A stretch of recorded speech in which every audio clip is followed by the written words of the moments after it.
ესე იგი, უნდა წარვადგინოთ ჩემი რესპონდენტი როგორც თამაზა, ესე გეტყვით, რომ ნანულად დღეს მოგიყვებათ თამაზას შესახებ. უпроსტად ისეთი დეტალების შესახებ, რომელიც აქამდე თქვენთვის ცნობილი არ არის, ჩოგ მასპინძლობს რესტორანი ბელინი, რომელიც ახალია. ყოველ შემთხვევაში ჯერ აქ სტუმრად არ ვყოფილ ვართ. დანარჩენს უკვე თამაზასთან ინტერვიუში მოგიყვებით.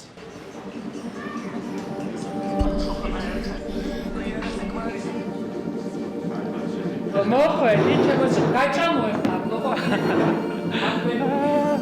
შეიძლება.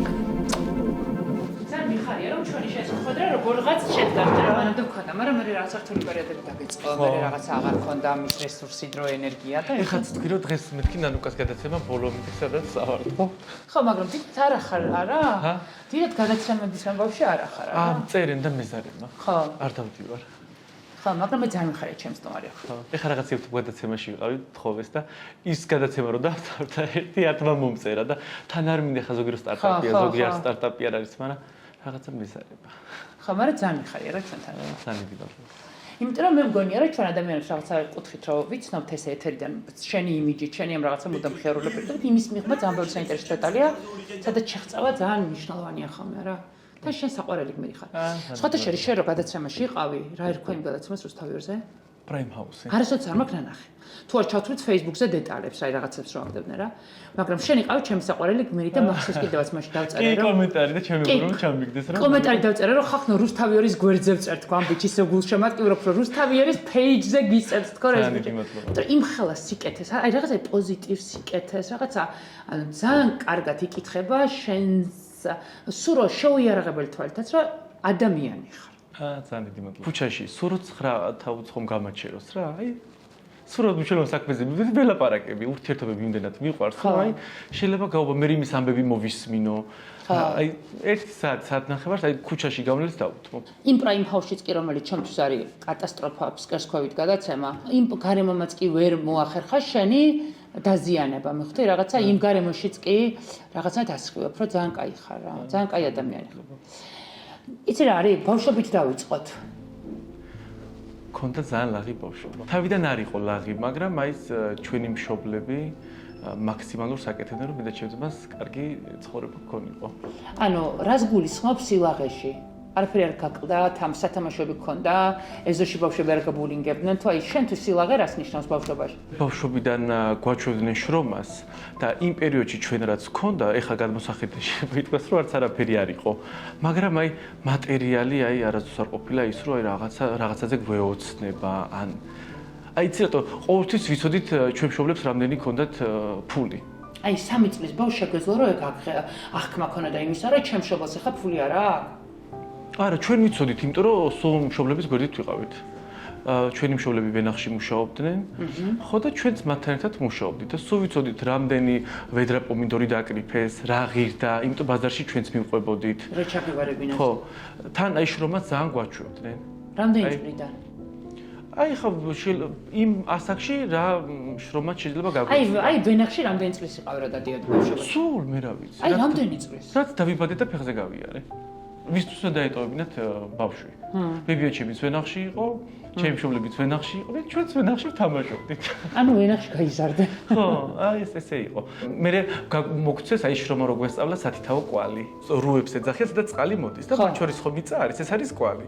და ჩვენ აი რაც გვინდა და ის რომ მოგვეყვანა. შეიძლება ვერც ვერაფერი ვერ მოყვავდა დიდად, მაგრამ ეს ერთი კვალი შენია, ეს ერთი კვალი შენია. და იმ ერთ კვალზე რა საკეთებდი? ისე გვიხარო და კვალის კვალი მოგწეს, რომ აი მოყვავდა ხოლმე მწვანილი რაღაცებს დარგავდით, მე ჩითილს გვაძლევდა ის იქითურია.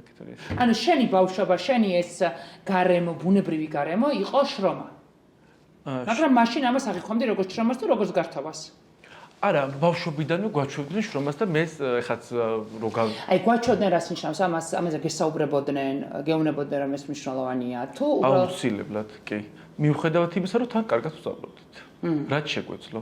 იცი რატო? აი ხაი ნანუკა შეიძლება გაგეცინოს, სულ ვიცი რამდენს ვიშოვი თვეში, რამდენი რაში უნდა დავხარჯო, ზოგი ხარ სხვა. კი, უნდა გამეცინოს ყველაზე მნიშვნელოვანი ცოდნა ეგ, რამდენია შემოსავალი, რომ სწორად ახარჯო გასავალი და შენი გასავალი შემოსავალს ადეკვატური იყოს. ხო, ის გამოთქმა არის ფულს რო შეუგდებენ სხვის ნაშოვს ღუმელში და რო იტყოს რომ ვაიმე ფული დამიწვაო და შენს ნაშოვს რო შეაგდებენ, თავით რო შევარდები. ანუ შენ ამბობ რომ ბავშვობიდანვე რაღაცნაირად ცხოვრების ფასი სხვანაირად ყველანაირად იცი. ხო, თვითონ მშობელი აფუჭებს თავის შვილს რა.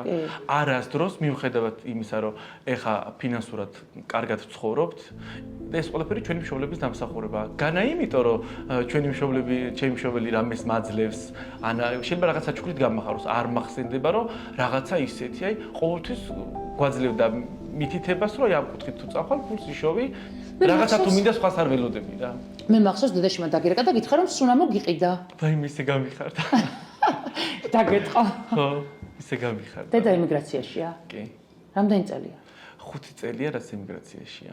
ანუ შენ უკვე გაზრდილი იყავი, დიდი იყავი. ეხა არ გვაქვს ის მდგომარეობა რომ ემიგრაციაში იყოს, მაგრამ იქ ცხოვრება ურჩევნია. მე ხო იცი მეორე ძმაც გარდა მეცვალა. კი, მაგ თემაზე საუბარი შეგვიძლია, ხო? მეტნაკლებად. კი, არა. და ძალიან გვერდით დაუდგა ის ოჯახი. ვინ ოჯახი? ანუ იტალიელი. დედჩემი ხა ეკთანია და თავის საქმე ძალიან კარგად იცის და ხო იქ როგორ ადამიანებს სულიან რა. ხო და ვიღაცა რო გვერდით დაგიდგება, შენ მე წამოხვიდე, აი რაღაც აი მაქსიმალურად გვერდით დაუდგნენ და ეხლა დედჩემის გვერდში დგომა მართლა ჭირდება და აქედან გამომდინარე დედაჩემიც არ დატოვებს. რადგან შენ თვითონ შეეხეთ ამ თემას, მეორე ძმა როდის გარდაგეცვალა? 2 წელი გაუხდება შემოდგომით. უკრაინაში. კი.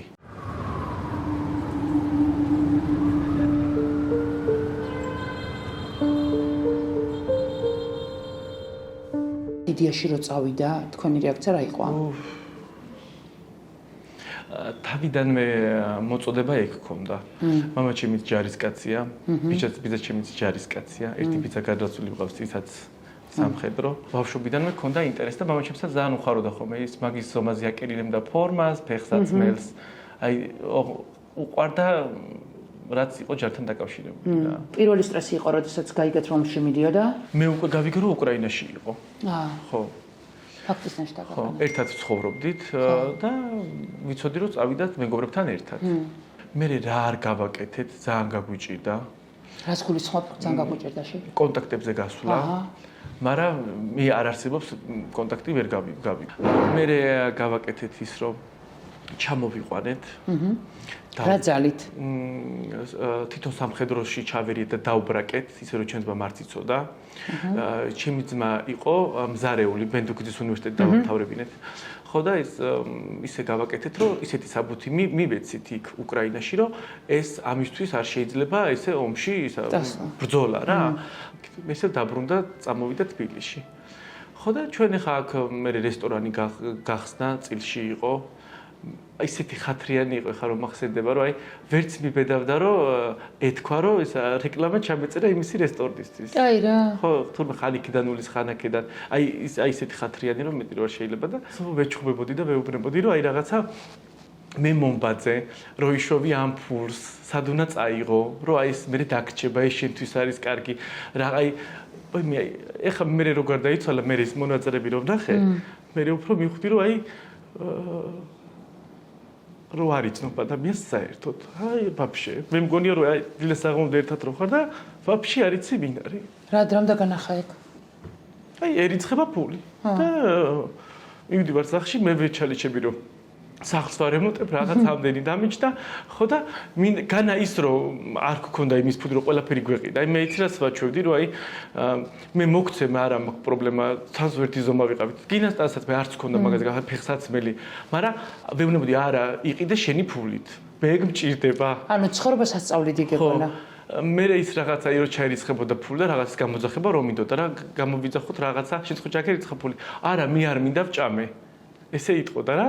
ხო და მე მაინც ახლა რა თქმა უნდა შეუკვეთავდი ხოლმე და რომ ვჭამდი არა მე მეუბნებოდა არ გინდა ნაჭავი მაქვს და თურმე ეს თლიანი ფული რაც ჩაერიცხა ანუ რიცხავდა იქ უკრაინაში ვინც იყო იმ ბიჭებს რა ანუ რა სიგარეტის ფული რო არ ქონდა რაღაცა ის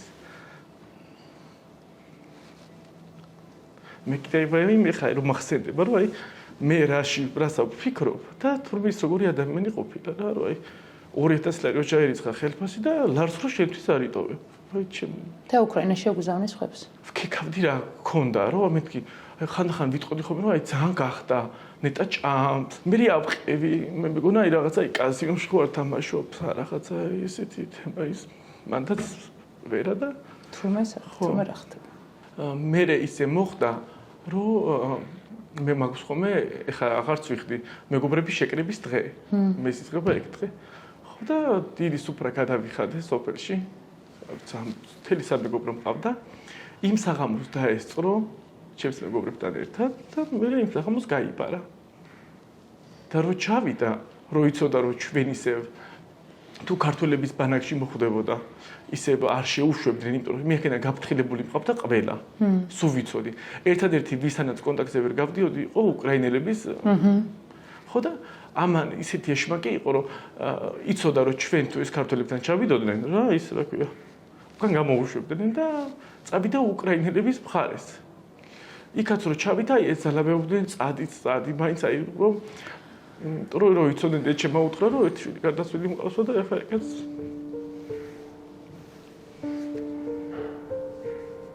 არც მქონია იმის განცდა რომ ვერ ჩამოვა. ერთხელ რო იყო ჩამოსული ის ბოლო დიალოგი რამდენი ხით ადრე იყო?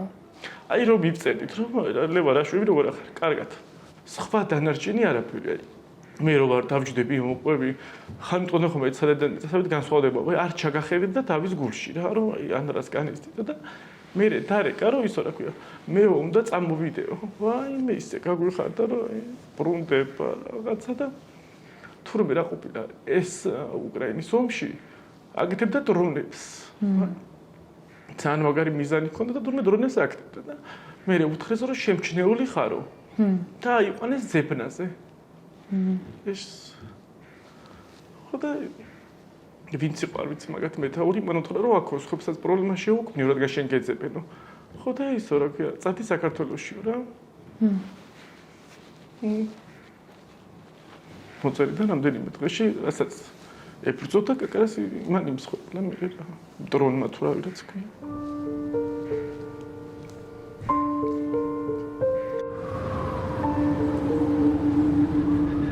ჯერ ძალიან პატარა იყავი, როდესაც პატარა ძმა დაკარგე.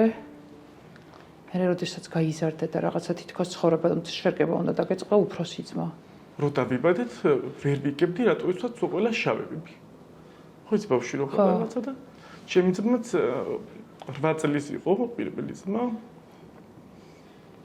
ფემი რართული იცი რომ ბავშვი არ ყოფი არსად. არც ფიქრობ. ის მომენტი, მაგრამ აი არ და ხალხი რომ ისურვა ძალიან მხიარული რაღაცა ის თან ახლა პროფესიის ფსიქოლოგი ვარ და აი ჩემ თავზე მუშაობ. ეხლა აქედან რომ გავალ, აი რაღაცა 10-15 წუთი დამჭირდება, რომ ჩემთან მარტო დავრჩე, აი შეიძლება რაღაცას აი ფიქრობს რომ აი რომას როგორ აკეთებს და მე რაღაცა სხვა თამაზე გაიღვიძებს, იმიტომ რომ აი რაღაცა ვივიწყებს, რაღაცა შორს ვისვრირი. ეს ჩემი ძმა ბიძა ჩემთან ერთად მიდიოდა თავისი ოჯახისთვის. პატარა ძმა. რამდენი წლის იყავი მაშინ? მე ვიყავი 4 წლის. ბიძა ჩემი მიდიოდა თავისი ცოლი და შვილები და ენახა გვერდზე სოფელში. და ჩვენ მაშინ გქონდა ძალიან ბევრი მარწყვი. და ჩემი მშობლები იყვნენ და ჩვენც იქ ვიყავით ვენახში და მარწყვს კრებდნენ. და ბიძა ჩემმა უთხრა რომ 2 ვედრა მარწყვიო ჩემს ცოლს და შვილებს უნდა გადაუტანო გვერდზე სოფელშიო. ხო და ჩემი ძმა მაშინ დიდი იყო, უკვე 8-9 წელში იყო და მოვიდა რომ ეს მამა ჩემი სხვაგან იყო, არ იყო ვენახში, რომ ბიძა ჩემს გავყვებიო. ხო და და ჩემმა უთხრა რომ ესო წადიო თუ მამა შენი გაგიშვებსო, მე არ გიშვებო. მაშინ რომ გაყევიო. და ის რა ქვია, მე მივიდა, მამა ჩემიც ვერ ანახა და მოატყო რომ მამა ჩემმა გამიშვაო. და ზუსტად ჩვენი სახლიდან რამდენიმე მეტრის იქით ბიძა ჩემი და ჩემი მეზობელი სიგარეტს ეწეოდნენ. წინ ქონდათ ბალონი ჩადგმული ბენზინის და აი ერთ-ერთმა მოწების დროს გადააგდო ბიჭოკი, მოხდა შუშას, უკან დაბრუნდა და აფეთქდა. ეს ჩემი ძმა ხა თან ორივე შიგ ჩაიწვდნენ. ჩემი ძმა ხა პატარა იყო და რაღაცა ეშინათ ფანჯიდან გადმოაგდეს, იმიტომ რომ აი წარმოიდგინეთ ჯერ არ თვლია რომ ეს მანქანა იწვის და არავინ რო არ გიშვებს იქამდე რა ოჯახისთვის. ანუ თქვენ მოახერხეთ იქ მისვლა? ანუ ამ ფაქტის ჩვენი სახლიდან 2 სახლის იქით. ოღონდ მიასწარით, ანუ ამ პარკს უყურეთ? ხო, აბა. 18 დღე იცოცხლა, თელი კანი მქონდა დამწვარი. მე ისე მოხდა რომ თელი დამწრობა რაც მქონდა, დონორი და ჩემი გამოდგა. ჯერ რაღაც რა რთულია და კანეს რო აჭრიან და იმას რო უნერგავენ. ხო და ჩემი ხა მაქსიმალურად მდგომარეობაში და რაღაცა გადაუნერგა კანი, მაგრამ არ იყო მაშინ მედიცინა ისე დონეზე განვითარებული, გარედან კანი უხორცდებოდა, მაგრამ მქონია შიდა სისხლთენა, რაცაც ვერ მიხვდნენ და მე-18 დღეს აი ორგანიზმი მოეწამლა რა. ნუ რამდენი ხანი ვერ შეძლეს ოჯახზე რომ გამოსვლა მომიდა? მე 10 ხანი. იმიტომ ჯერ აი თან რაღაცა კოშმარია რასაც. ხო მე მათ მახსენდება ხოლმე კიდე როგორც ახლა მაშინ ხო არ იყო სოციალური ქსელები და არსებობს წიგნაკი და მეზობლები რო გაძლევენ ფულს რა გვერდში დგომათა რაღაცა რა გაჭირობაში ბიძაჩემიც გარდაიცვალა ის რა ქვია საბამტყოფო თანხაები რაღაცა უნდა და ჩვენს რაც გქონდა ბოლომდე ყველაფერი ჩვენემა გაყიდეს და ჩვენი სულ ვარც გქონდა ნათქვამი ესე ერთმა დაიარა სოფელში არ ვიცი ვინ დაიარა და ხო ესე აგროვეს და იმ კუთხე იმ უფრო შემიყვარდა ჩემი მხარე ეგ სოლიდარობა ნებისმიერ შემთხვევაში გადამრჩენელია რა რა კრიზისიც არ უნდა იყო გშველის რა თან პატარა თან ესეთი ტრაგიზმით ანუ ოჯახი მთლიანად მოცული ხდება ამ ამბით რა რაღაცა ბავშვებს მგონია რომ ყურადღებაც აკლდებათ სხვებს არა ხო შენ რო ნახო პირველ კლასში ჩვენ რო შევიყო მე რო შემიყვარა დედაჩემი როგორ გამოიყურება აი გეკონება 1-50 წლის გალია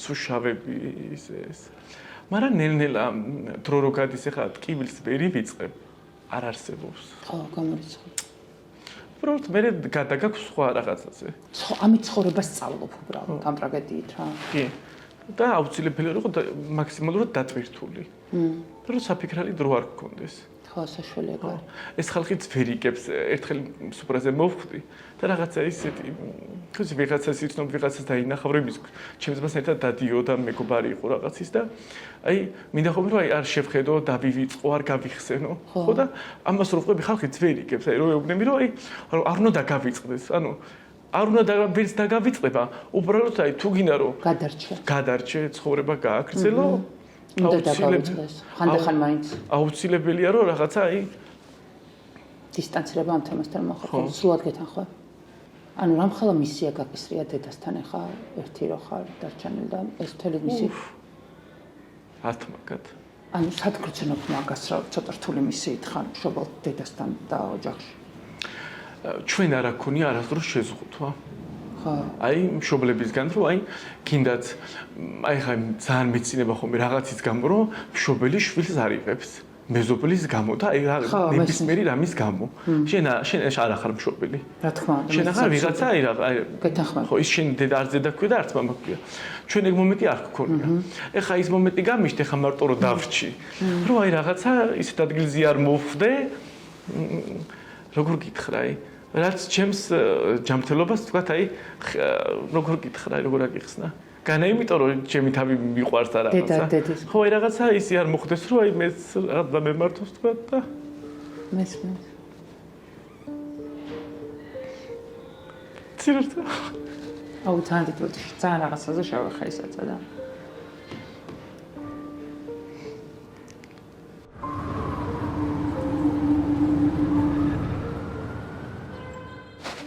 მაგრამ ხოლმე თავდაცვა გაქვს ჩართული სინამდვილეში ეს ადამიანი რაღაცა მგონია რომ ისეთი შექმნილი ყავს ეს მხიარული ეხლა მაგაზე ჩენა შექმნილი ხო აი ადამიანები მწერდნენ რომ რაღაცა ცუდი პერიოდი რო ჰქონდათ ეს შეიძლება ყოფილიყო ვიღაცის გარდაცვალება ან გაშორება ან რაღაცა შენს ვიდეოებს ვუყურებთ ხო და ამაზე აი ცოტა ის მქონდა ხოლმე რომ აი ვუყურებ ხო რაღაცა ის მე რაღაც ეს ამბავი რო შეგვეbt ხო მეორედ უკვე ისე იყო რომ აი არაფერს მოღამირო არ გაქვს და მე არც ვიდეოებს აღარ ვიღავი და მე დავიწყე რაღაცა ჩემი წინა ცხოვრების აი ნახვა აი როგორ იყავი ადრე წინა წელს როგორ ვცხოვრობდი რას ვაკეთებდი რას თორები მეტო და ამის ყურება დავიწყე და ამან ეხა გამომიყვანა რა და ეხა ზუსტად იმ დასკვნაზე მივედი რომ ეხა აი რომ ყოველთვის უნდა ვიყო მხიარული და ხალხი უნდა გავაცინო რაღაცაზე მგონია ისეთი მისია მაქვს რა და სადაც არ უნდა ჩავარდე ხანდახან აი მაგალითად შევალხომ ეს სიტუაციაში და ისეთი პრობლემა მაქვს რომ ეხა ეს პრობლემა იმათ რომ ვუთხრა იმათი პრობლემა იქნება სხვაში წვეთი მაგრამ რაღაც ამ პრობლემას ვიწყებ და ამ ხალხის გაცინებას ვიწყებ აი ან კი არ დამავალა მიყვარს უბრალოდ რომ ადამიანს სახეზე ღიმილი აქვს რა ეს ვაცინებ ხა მაგრამ რადგან ფსიქოლოგი ხარ ამიტომ შეგეკითხება ანუ ამასა გააზრებული გაქვს ხო რომ ეგ როლი შენი მორგებულია გადასარჩენად ხო, არა 100%-ით. ანუ ეგ ხო ეგ შენი აბჯარ, ანუ ეგ გაცვია შენ ბრონში ხარ, საკუთარი თავი ბრონში ჩას. აი, იცი როგორ გითხარ, ანუ ბრონსაც აღარ, აი რა უნდა მოხდეს, რომ აი რამემ ჩემზე იმოქმედოს. მესმის. აი საერთოდ არაფერზე არ მაქვს. აი ხა მაგალითად აი როგორ გითხაში არც კარგი მაინტერესებს არც სუპერ. ანუ ისეთი ტკივილები გაგავლილი ყველაფერი ხო შედარებითია ჩვენ ხო ვადარებთ რაღაცას რაც გავიარეთ ნებისმიერ შემთხვევაში და ანუ შენ ისეთი ტკივილები გაგავლილი რომ რაღაცები დღეს შენთვის ძალიან მეასახარისხოვანი იქნება. ო აი ძალიან. აი ტკივილი მე უფრო ჩემ თავზე არ ვიღებ ტკივილის გავლის რომ ამას რომ მე უყურებ. მშობლებს რომ უყურებ. გამზრდელ ბებიას რომ უყურებ. ეწაროთ რომ მხიარული უნდა ვიყო. ეს უნდას როგორ ახერხებ? აი ვახერხებ. რა ძალით? აი არ ვიცი ეს ალბათ ნიჭი არის რომ აი რა ინფორმაციაც არ მინდა წამში ვივიწყებ. ძალიან მაგარი გამომშვებული გაქვს ხო? აი რაღაცას რომ ფიქრობ, მე ეს აი შრეებად გადადის, მე ეს უიკარგები რა, შენ თავშივე იკარგები. ასე რომ რაღაც ძალიან სერიოზული ფიქს რო დაიწყებ, რომელიც შენ გაზიანებს, იქ სხვა რაღაც ხო, რაღაცა მარტივს ხარ. 22-ის ხდები ახლა 15 მარტს. ანუ 22 წლის ასაკში ამდენი ტკივილის გავლის შემდეგ, აი რო გეკითხები არა შენ ხა ყველაზე მთავარი რა არის? აი ცხოვრების მთავარი მამოძრავებელი შენი რა არის? რა დაგრჩა? ჩემი ოჯახის წევრები იყვნენ კარგად. ისევ სხვა. შენ სათხარ. იცი რა არის? მე აი როგორ გითხრა? ქვაზე რო დამსვა ხო იცი? სივრქვაზე. შეიძლება გაგეცინოს. აი გავიტან და კიდე კარგი აი მშობლებმა ესე გამოგზარდეს რომ ესეთი მაგრები ვართ. მაგრები ვართ ის მრავლობი ჩრობთ. აი ყველანაირი საქმე შემიძლია გავაკეთო. არ არსებობს ჩემთვის აი რაღაცა კლასებად ადამიანები დაყოფილები და ეხლა რო გავიჩიტე ეს ვთქვათ ცნობილი ადამიანი შეხვედრებზე რო დავდივარ მეცინება. რატო? აი როგორ გითხრა, ჩემთვის არ არსებობს სტატუსი. ჩემთვის აი არც ვიტყვი რომ არც გამასხვავებ. ნებისმიერი კლასის ადამიანი, მდიდარი იქნება, ღარი იქნება, პოზიცია, ჩემთვის არის ყველა ერთნაირი. ხო, რა თქმა უნდა. თუ იმასაც ვეტყვი და ეს ცოტა შოქშერე, ვიღაცას რო დაინახავენ და ჟრუანტელი უვლის, აი ჟრუანტელი. არა, ვიზი არ მივლის. ბოლოს რა გაგეხარდა და როდის? მაშინ ამ კითხვაზე პასუხი. აი სიხარული როდის იგწენი ბოლოს და რაზე იყო სიხარული? მე ელემენტარული რაღაცებიც მახარებს. აი რა. ეხლა მაგალითად ძალიან ბევრ საჩუქრებს ვიღებ.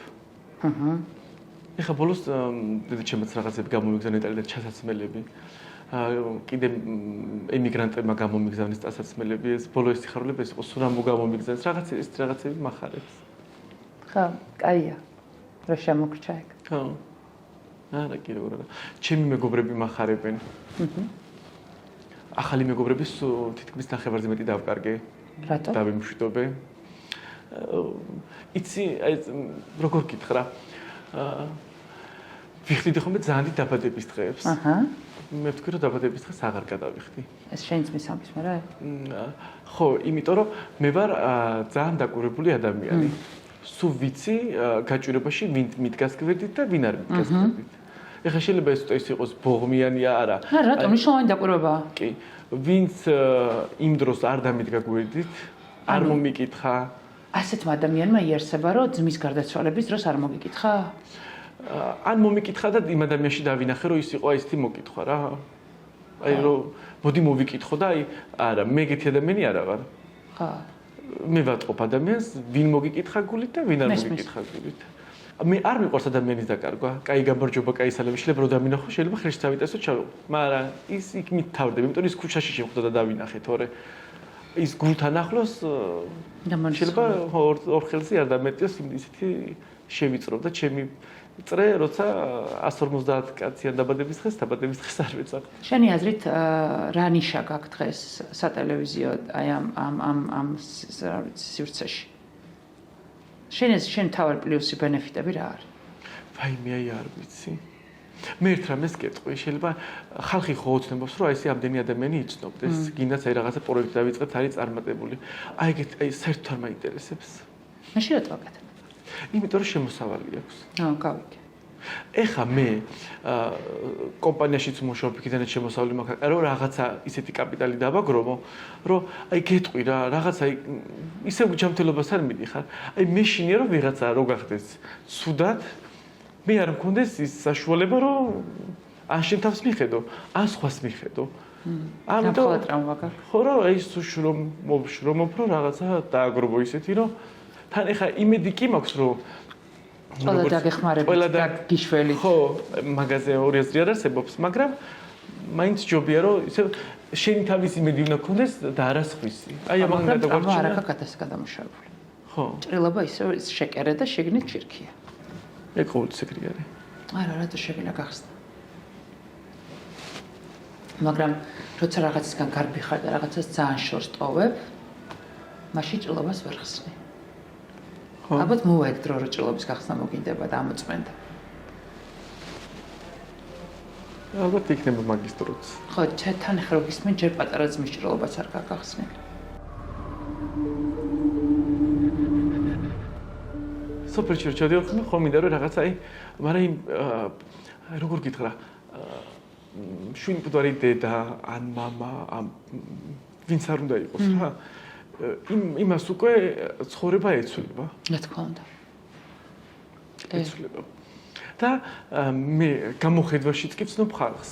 სამსახურის შემოვლაზე რო დავდივარ ხოლმე, ეგრევე ვხვდები ხოლმე, აი ვიღაცა რაღაცა ძალიან გულჩათხრობილი და მე მივალ. სულ მაინტერესებს რა ხდება. ის ეს და აი ეგრევე რო დაიწყებს ხოლმე ლაპარაკს, ეგრევე ვხვდები ხოლმე, რომ აი შეიძლება სულ ჩავები არ ეცვას კაცო მაგით. ხო, მაგრამ შენ ტკივილს სხვაში გრძნობ. ხო. წაღან გამზრდელი ბები ახსენე. ძალიან დიდი როლი აქვს. მნიშვნელოვანი ადამიანია. კი. რატო? ბავშვობიდან ბებოს დასtildeები ვართ რა. და შესაბამისად დედის გარდა რაღაცა მის თვალებში უნდა მოიკითხოს. რა ჭირს როგორ არის? რას ხსნობს?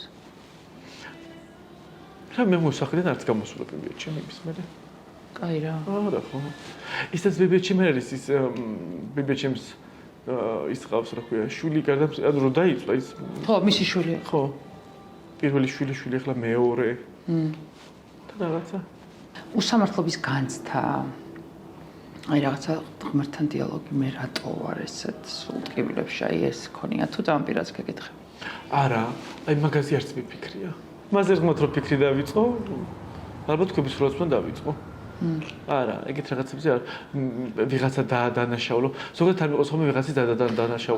არა, შეკითხვის დონეზე თორე და დანაშაულო აი შეკითხვის დონეზე რა, რომ ფიქრობ, რომ ეგრე რატო შეიძლება რომ გსუგემ ანუ რაღაცა ამ ჯოჯოხეთურ წრეს რო იმეორებ ცხოვრებაში რა და თან შენთვის ყველაზე მნიშვნელოვანი დროს როდესაც პატარა ხარ, მე როდესაც უკვე ისეთ ასაკში ხარ რომ რაღაცნაირად უნდა მოშვება უნდა დაიწყო აი რაღაცნაირად ლოგიკური კითხვა რა. იმას პროვიჯერებ ხოლმე რომ ღმერთს თავისი სხვის კარგები უნდაო რაღაცა მადეთ მივდივარ. მე თავში მშვიდებ. ხო, ვიღაცა კარგის სურველი მე ვითომ მოვარდება და მეუბნება ხოლმე ჯადო ხوارაგად გაკეთებულიო. მე მეუბნები ხოლმე რადგან ეს მითხარი მე მგონი ჯადო შენა გაკეთებული გაკეთებული და აი ეს არ ვღმავდები რა. ცხოვრება ესეთია რა. ყოველთვის ვერ იქნება ჰეპი. ხო, მაგრამ შენ წარმოგიდგენია რა ძლიერი და რა მაგარი ტიპი ხარ, რომ ამ ტრაგედიებიდან აი შენ ეგ თამაზე შექმნი, რომელიც ხარ.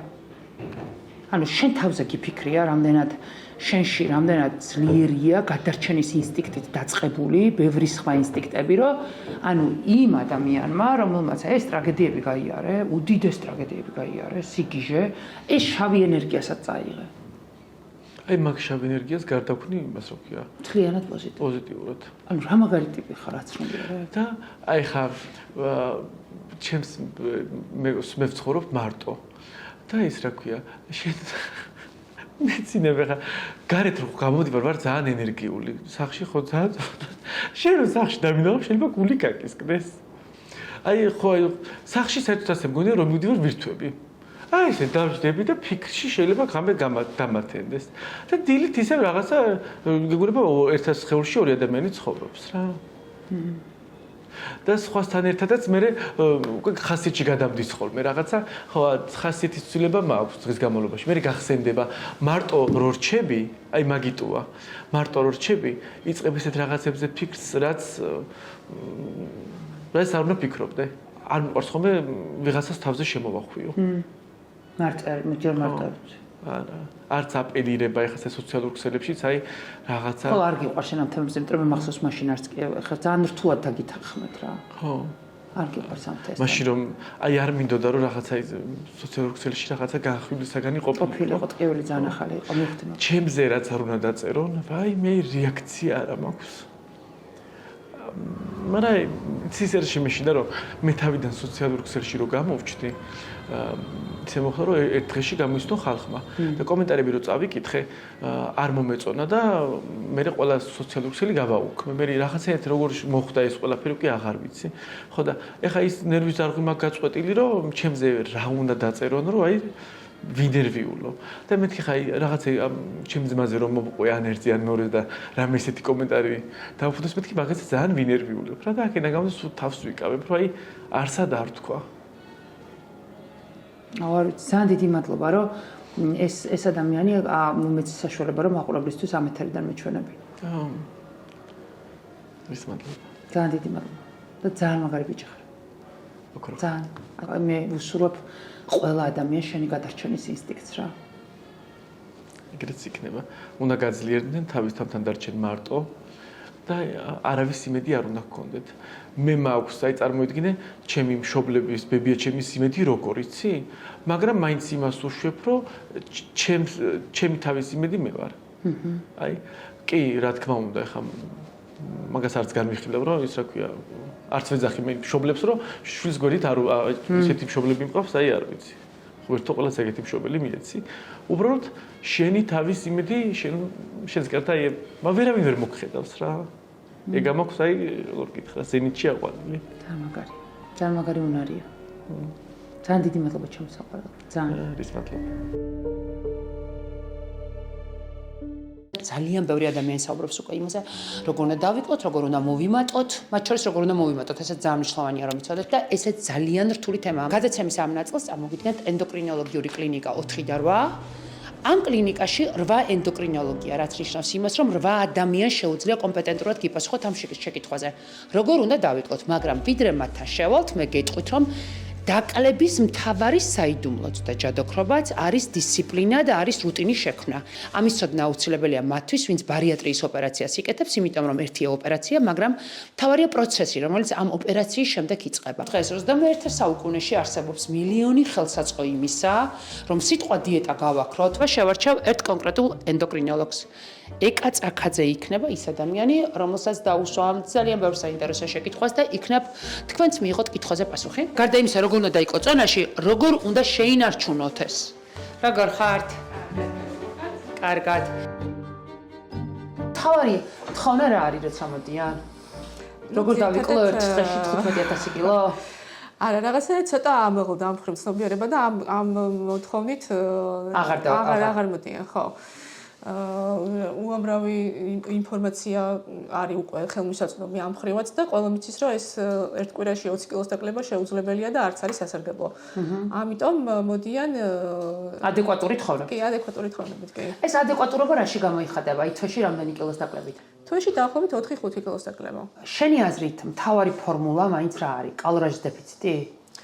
წონის კლებისთვის არის კალორიების დეფიციტი, თუმცა მნიშვნელობა აქვს იმას თუ რა საკვებიდან ვიღებთ ამ კალორიებს. ანუ ეხა ერთი და იგივე კალორია მე შემიძლია მივიღო მაგალითად ერთი თებში სადილისგან და ერთი ფილა შოკოლადისგან. თუ მე ამ კალორიას ვიღებ ერთი ცალი შოკოლადისგან, შეიძლება წონაში დავიკლო, მაგრამ ეს იქნება არაჯანსაღი კვება. იმიტომ რომ ეს იწვევს მე ნახშირწყალოვანი ცხვრის დარღვევას, ასეთი გზით დაკლებული კილოგრამების შემდგომ ხდება იო-იოს პრინციპი, ანუ სწრაფად წონაში მატება. თანამედროვე რეკომენდაციებით აკრძალვები აღარ არსებობს, ანუ გარკვეული რაოდენობით, გარკვეული სიხშირით შეგვიძლია ყველაფერი რაღაცა საკვები თუ განსაკუთრებულად უყვარს ადამიანს შეუძლია მიიღოს. მათ შორის ხინკალიც. რა თქმა უნდა. მათ შორის ხაჭაპურის. რა თქმა უნდა. მაგრამ დეფიციტში. არის კიდე რამე ხელსაწყო, რასაც ახმარ პაციენტს? რა თქმა უნდა, არის დღეს თანამედროვე მედიცინა გვთავაზობს ასეთ საშუალებებს მედიკამენტის სახითაც. მაგრამ არა გახთომის მედიკამენტი, არამედ სხვა მედიკამენტები, რომელიც იხმარება. რა თქმა უნდა, სხვა მედიკამენტები თუ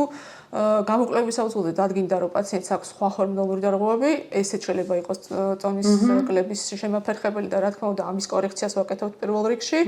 ხოლო შემდეგ უკვე ამის მიხედვით ინიშნება მედიკამენტური მკურნალობა, რაც ასე ვთქვათ, არის დამხმარე საშუალება. თუმცა ისევ და ისევ ვიმეორებ ვიმეორებ, რომ ჯანსაღი კვება არის ამ ყველაფრის საფუძველი. რა თქმა უნდა, მოკლევადიანი გეგმა არ არის. მოკლევადიანი გეგმა არ არის და ზუსტად ამას ვეუბნები ყველას. არ ჩათვალოთ, რომ თქვენ სიტყვა დიეტა ამოიღეთ თქვენი ცნობიერებიდან. ამის დავიწყეთ ჩვენ, რომ სიტყვა დიეტისთვის უნდა დავსაჯეთ სამუდამო პატიმრობით. კი ბატონო, ეს არ არის დიეტა, ეს არის ცხოვრების წესი, რომელიც ყველა ნებისმიერ ადამიანს, რომელიც ზრუნავს თავის ჯანმრთელობაზე, არა მხოლოდ იმათვისაც წონის პრობლემა აქვს. ვისაც წონის პრობლემა არ აქვს, მაგრამ უნდა რომ იყოს ჯანმრთელი და ეს ჯანმრთელობა შეინარჩუნოს ხანგრძლივი დროის მანძილზე, აუცილებლად უნდა მიაქციოს ყურადღება რას ჭამს. ინდოელები მაგალითად ამბობენ, რომ ადამიანი არის ის, რასაც ჭამს. რა თქმა უნდა, ესეა. ანუ შენი მორალიც ეგ არის? კი. შესაბამისად, ბევრი ბოსტნეული, ბევრი წითელი, ყვითელი ფერი, ბევრი ხილი. რა თქმა უნდა, ბოსტნეული საკმარისი რაოდენობით ცილა, ძალიან მნიშვნელოვანია, ჯანსაღი ცხიმი და უჯრედისი, ანუ ბოსტნეული და ნახშირწყალზეც უნდა ვთქვათ აუცილებლად არ არის ეს რაღაცა ტაბუდადებული რომ ნახშირწყალი საერთოდ უნდა ამოვიღოთ კვებიდან და არ გვეკაროთ და ანუ ესეც ნახშირწყალის აუცილებელია და ძირითადად ნახშირწყალია ორგანიზმის ენერგიის წყარო, მაგრამ ეს ნახშირწყალი უნდა მივიღოთ ჯანსაღი პროდუქტებისგან. როგორც არის აი მაგალითად წიწიბურა ბურღული, ნაკლებად დამუშავებული ფქვილისგან დამზადებული პროდუქტებისგან. ადი და ყველი რაციონიდან თუ გაქრება მოვკვდები ამ დროს რა ხდება? არა, არ ვუგზავნებ, აი ხო გეუბნებით, მე ამას არ ვუგზავნებ. უბრალოდ ასე ვთქვათ, ვასწავლი რა რაოდენობით მიიღოს. ყავს თუ არა პაციენტები, რომლებმაც ოპერაცია გაიკეთეს და უნდა მართონ შემდეგ პროცესი? თქვენ ბარიატრიულ ოპერაციას გულისხმობთ. რა თქმა უნდა და ოპერაციის წინაც და მერეც ყველა პაციენტს ვეუბნები, რომ ბარიატრიული ოპერაციით არ მთავრდება. ოპერაციის შემდგომ პერიოდში აუცილებლად საჭიროებს კორექციას ჰორმონალური დისბალანსის მხრივაც, იმიტომ რომ იცვლება პრაქტიკულად ეს ჰორმონალური ბალანსი. ანუ ახლა შემთხვევაში მაგალითად რომ კინოდებიც არ მიეჩნდება და ასე შემდეგ და ვიტამინების რა თქმა უნდა, ჯერ ერთი თემაა ჰორმონების მოწესრიგება, იმიტომ რომ იცვლება ოპერაციის წინ მედიკამენტების ასე ვთქვათ დოზირებაც საერთოდ მოხსნის საკითხი შეიძლება განვიხილოთ და ის როგორც კუნდაობდნენ ოპერაციამდე უნდა შეიცვალოს ოპერაციის შემდგომ და თან ამას ერთვის ვიტამინების და მინერალების დეფიციტი. რა ასაკის პაციენტები არიან? თუ წონას ჭარბწონას პაციენტ ასაკი აღარ აქვს. ჩემი პაციენტები არიან 18 წლიდან ზემოთ კი. ესვერი არის ფრანგული ბრენდი და ბაზარზე არის 62 წელი. წარმოიდგინეთ, ის იყიდება 50-ზე მეტ ქვეყანაში და ძირითადად იყიდება აფთიაქში, რაც ნიშნავს იმას, რომ უფრო მეტად უსაფრთხოა და აფთიაქოქსელები პასუხისმგებლები არიან მის ხარისხზე. რითი გამოირჩევა ესვერი სხვა ფრანგული ბრენდებისგან და ზოგადად უნდა გითხრათ, რომ PSP შემოაქვს რამდენიმე ფრანგული ბრენდი, რომელიც ითვლება პრემიუმ ხაზად, მაგრამ ესვერი მათ შორის არის გამორჩეული და განსხვავებული და მე მინდა ახლა თქვენ ესვერის რამდენიმე პროდუქტი გაგაცნოთ. კოლაგენის ბიოტიკი ზოგადად ჩვენ არაერთხელ გვისაუბრია ამ გადაცემაში იმასთან დაკავშირებით, რომ კოლაგენი არის ძალიან მნიშვნელოვანი ცილა, რომელიც არის მნიშვნელოვანი ქალებისთვის, იმიტომ რომ არ დაუბერდეთ 35 წლის შემდეგ ჩვენ ვიწყებთ ამ ცილის დაკარგვას და შესაბამისად უნდა შევეცადოთ, რომ რაც შეიძლება ბევრი კოლაგენი მივაწოდეთ ჩვენს ორგანიზმს, ხშირ შემთხვევაში ვსვამთ, ან ვისვამთ. ეს არის პეპტიდები, ყოველმა ბრენდებმა დანერგეს ის ყველა პროდუქტში. პეპტიდები ძალიან გვეხმარება იმაში, რომ არ დაუბერდეთ და ნაოჭი და განსაკუთრებით წვრილი ნაოჭი შემცირდეს. ეს არის CO2 ბიოტიკი, ასევე მე როგორც ვიცი, C ვიტამინი აქ კიდე არის და კიდევ არის მესამე C ვიტამინი. ეს არის თვალის C ვიტამინი. ეს არის სახის სხვა შემადგენლობით და ეს არის შედარებით უფრო სქელი საცხის სახით. რისთვის არის აუცილებელი C ვიტამინი? განსაკუთრებით ზამთარში ვიყენებთ ჩვენ ქალები C ვიტამინს, იმიტომ რომ ხდება სახის გამონათება.